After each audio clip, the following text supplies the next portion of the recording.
Guys, मैं प्रियंका। आज का लेक्चर नंबर 2 हम चलते हैं मेल रिप्रोडक्टिव सिस्टम पे। तो male reproductive system it is located in the pelvic region.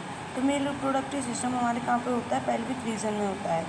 It consists of, इसके बाद क्या होती हैं? टेस्टिस होती हैं जिसको हम प्राइमरी सेक्स ऑर्गन होते हैं।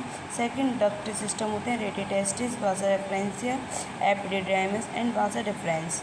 से थर्ड मेल एसेसरी ग्लैंड्स। तो कुछ इसके पास ग्लैंड्स होते हैं जिसको हम seminal vesicles, prostate glands and bulbourethral glands बोलते हैं। Male external genitalia, penis and scrotum.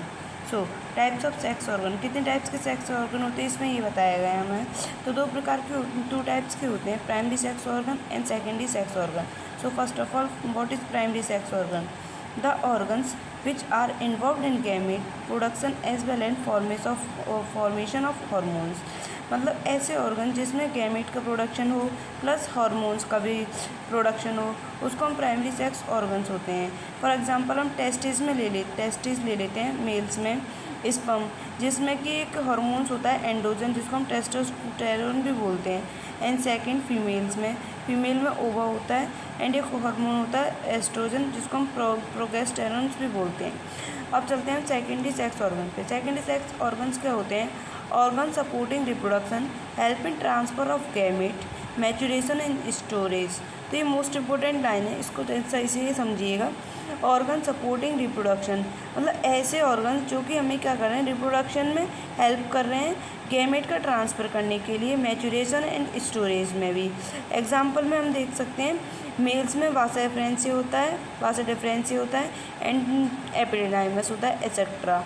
And females में फैलोपियन ट्यूब एंड यूटेरस।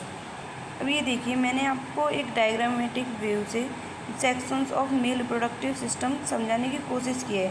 ये एनसीईआरटी में बहुत ही कॉम्प्लिकेटेड दिया हुआ है, बट इससे बोर्ड में काफ़ी सारे क्वेश्चंस आते हैं, तो मैंने थोड़ा कोशिश की है आपको समझ में आ जाए। I will try my best. So let's we start this diagram.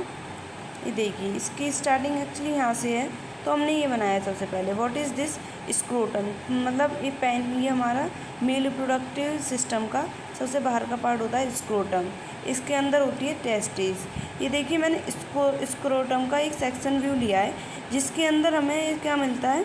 Scrotal compartment मिलते हैं दो, और ये बाहर की लाइनिंग है, ये स्क्रोटम होती है, और ये इसके ऐसे हेयर हैं, ये प्यूबिक हेयर होते हैं। अब हम आगे चलते हैं, तो यहाँ से एक लेयर जाती है जिसको हम एपिडिडाइमस बोलते हैं, एंड ये बाहर की कवरिंग होती है जिसको हम इंग्यूनल कैनाल बोलते हैं। इंग्यूनल कैनाल एक्चुअली ये एनसीईआरटी में नहीं है, इसलिए मैंने ये अतिरिक्त ज्ञान के बेस पे बताया आपको। Attachment of scrotum to abdomen wall, मतलब स्क्रोटम को एब्डोमन से अटैच करना ही हमारा इंग्यूनल कैनाल कहलाता है। वैसे एनसीईआरटी में नहीं है तो आपको इतना याद करने की ज़रूरत नहीं है। अब यहाँ से एक हमारी लेयर जाती है जिसको हम वासा डिफरेंसिया बोलते हैं। ये वासा डिफरेंसिया हमारे डायरेक्टली यूटेरस में जाती है। अब यूटेरस के पास क्या होता है? यूरिनरी ब्लैडर होता है। यूरिनरी ब्लैडर से नीचे प्रोस्टेट ग्लैंड्स होते हैं। प्रोस्टेट ग्लैंड से जस्ट नीचे हमारी एक सेमिनल वेसिकल्स होती है। यहाँ से एक नीट में क्वेश्चन आया था as well as in boards कि सेमिनल वेसिकल के पास ऐसा कौन सा ग्लैंड्स होता है। तो ये एमसीक्यूज टाइप क्वेश्चन था, तो ये हमारा प्रोस्टेट ग्लैंड, ठीक है। अब हम इससे नीचे चलते हैं तो ये हमारे बल्बोयूरेथ्रल ग्लैंड्स आ जाते हैं। एंड दिस इज़, ये जो सेमिनल वेसिकल्स को प्रोस्टेट ग्लैंड से जोड़ता है, इसको हम इजैकुलेटरी डक्ट बोलते हैं। इजैकुलेटरी डक्ट के बाद में ये हमारी यहाँ से लाइनिंग जाती है, ये हमारी यूरेथ्रा है। अब यहाँ से हम स्टार्ट हो जाता है ये पेनिस, मतलब ये बाहर की जो कवरिंग है इसको हम पेनिस बोलते हैं। And this is called glands penis actually होता क्या है? Enlargement front part of penis. जो पेनिस का सबसे बड़ा पार्ट होता है ना बाहर का, उसी को हम ग्लैंड्स पेनिस बोलते हैं। अब ये देखिए, ये हमारी फोर स्किन प्रीपोज होती है, रिट्रैक्टिकल स्किन अराउंड ग्लैंड पेनिस, ठीक है। अब ये देखिए, इसमें एक क्वेश्चन था कि यूरिनरी ब्लैडर से ऐसी कौन सी लाइन डायरेक्ट हमारे पेनिस में आती है। तो हमारे क्या होता है? यूरेथ्रा होता है, जो कि क्या होता है? External urethral orifice म्यूटस।